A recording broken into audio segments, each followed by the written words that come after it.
Sometimes a film ends and no one moves.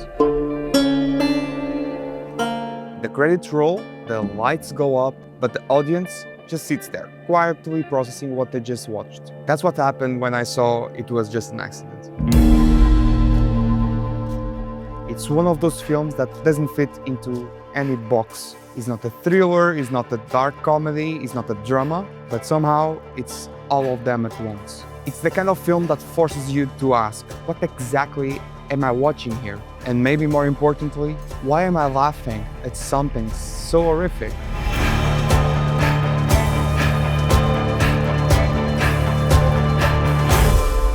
This movie begins when a man brings his car to a local mechanic, Vahid. And Vahid recognizes something in this man, the way he walks, the sound of his prosthetic leg. He remembers that sound from a prison cell years ago. That limp belonged to the man who used to torture him. He kidnaps the man, and what follows, it's a strange odyssey throughout doubt, revenge, and guilt, as Vahid seeks other people who might recognize his captor, all people who may have been tortured by the same man. This movie left me confused, but in a good way. It's a kind of confusion that comes from realizing that the filmmaker is deliberately breaking the rules of tone. It Was Just an Accident constantly walks a line between tragedy and comedy. There are scenes that play like sketches. They are chaotic, they are bizarre, even funny. What's being discussed is torture, imprisonment, and trauma under a regime. This group dynamic almost feels like something out of The Hangover or any Coen's Brothers film. A mismatched assemble, each character loud and flawed, all stuck with a captured man in a van trying to decide whether he's guilty enough to die. If you read that out loud, it sounds like comedy setup, and in many ways it is. But that's where the movie gets tricky, because unlike Parasite or Death of Stalin, this story isn't entirely fictional or detached from reality. The people represented here, the torture victims, the prison guards, the silences, they exist. This still happens to this day. And that makes it every time that you laugh to feel uneasy. You laugh and then immediately catches you in your throat. You start wondering if you are supposed to laugh.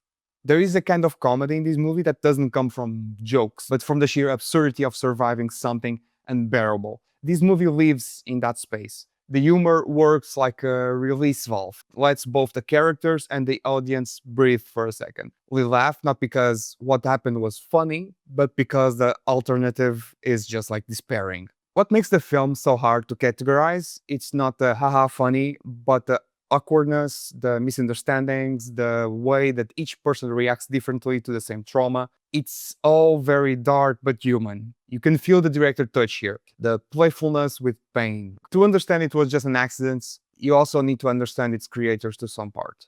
Jafar Panahi has been banned from filmmaking in Iran since 2010, sentenced to 6 years in prison, forbidden to travel or make films. Yet he keeps doing it, secretly, quietly, from inside his own country. Every movie he's made since the ban has been an act of defiance. This one, too. Shot with a minimal crew in secrecy with actors working under real risk.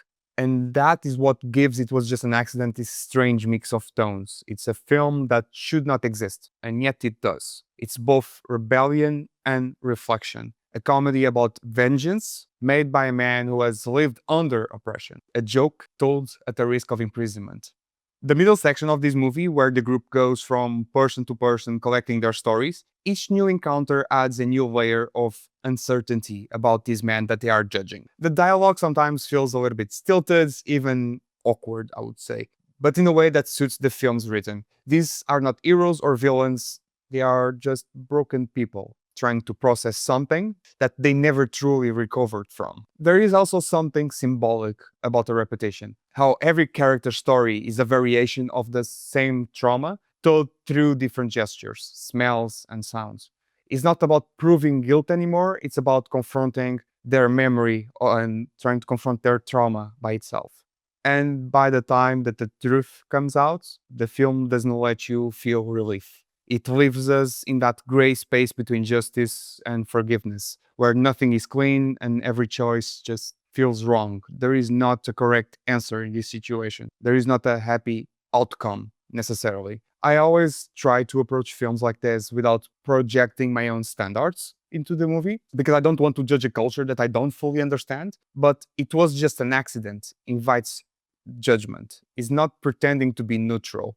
It's openly critical to the Iranian regime, its corruption, and the moral compromises that people make under it. What makes it maybe a little bit more weird about this movie is that it's a French-Luxembourg co-production. And that's important because it shows how stories from Iran can rely on exile and collaborations to survive. The film itself, it's an act of solidarity, made from an international audience to witness what's happening inside the country, but done with the restraint and even humor. The politics never crush the story, but they live within it. For all its strengths, it was just an accident isn't flawless, of course. There is a real charm to it. It moves quickly, never overstays its welcome, and dives straight into its premise without asking for any extra time. It's not a slow burn, which I actually appreciate. It gets right to the tension and lets it unfold naturally. But I do think there are a couple few things that might take some viewers out of it. For me, it mostly came down to the acting and the script, especially towards the end. Some performances just feel uneven. Not bad, but occasionally a little bit uncertain, as if the actors themselves are like in between tones. And maybe that's part of the film nature, this constant oscillation between realism and sheer absurdity. Still, in the final 20 minutes, a few of the emotional beats didn't fully land for me. I never stopped being engaged, but I was occasionally pulled out, trying to make sense of why characters were doing what they were doing. That said, I understand what the film is going for. And in a way, these inconsistencies, they fit this world. It's messy because trauma is messy. The performances aren't polished because these people aren't Polish. Still, it's one of the parts of the film that for me doesn't entirely hold together. At first, I didn't know what to make of this film. Now, I think that might be exactly the point. It was just an accident refuses you to tell how to feel. It doesn't give you closure. It gives you uncertainty. The kind that makes you question what justice even looks like in this kind of scenario. The humor, the absurdity, the despair, all coexists. And maybe that's the only honest way to tell a story about trauma. Not as a tragedy or a comedy, but both. This movie, it's messy, it's imperfect, sometimes awkward, but it's definitely alive. And in a country where making a film can still land you in prison, being alive is already a statement.